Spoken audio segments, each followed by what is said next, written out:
Jesus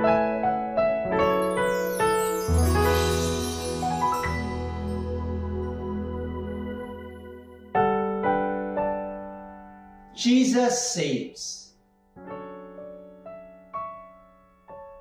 Magandang araw mga kapatid kay Kristo Jesus. Sa araw na ito ay salamanin natin ang isang tagpo sa krus ng Kalbaryo. Mababasa natin sa aklat ng Lucas chapter 23 verse 42 to 43. And he said, Jesus, remember me when you come into your kingdom.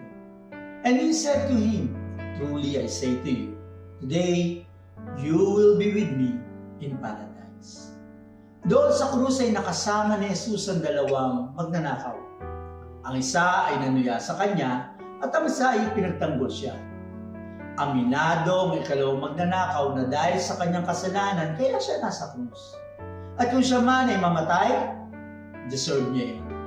Subalit naniniwala siya na si Jesus ay hindi karapat-dapat sa parusang iginawad sa kanya sapagkat siya ay inosente. Sa krus ay ipinahayag ng ikalawang magnanakaw ang kanyang pananampalataya.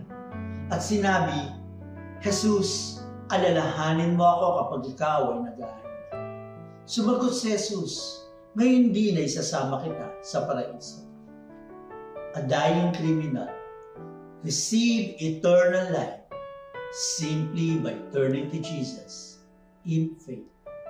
Katulad sa ikalawang magnanakaw sa krus, the gospel is not about deserving salvation but receiving mercy through Christ.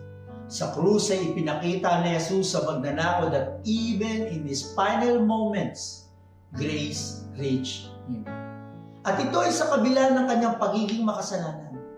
Sabi nga sa ibang bahagi ng kasulatan sa Isaiah chapter 1 verse 18, though your sins are like scarlet, they shall be as white as snow. Though they are like crimsons, they shall be as wool. Kaya sa pagkakataong ito, as you listen sa platform na ito, kung ikaw ay hindi pa kumikilala kay Jesus bilang iyong Panginoon at tagapagligtas, it is never too late to come to Jesus. Acknowledge you're a sinner and declare your faith in Him. He is your Savior and now the Lord of your life.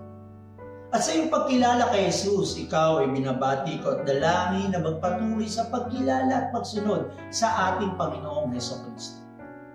Sa iyo naman kapatid na mananampalataya, I am encouraging you to continue to share the gospel of salvation na nagmumula sa ating Panginoong Hesukristo.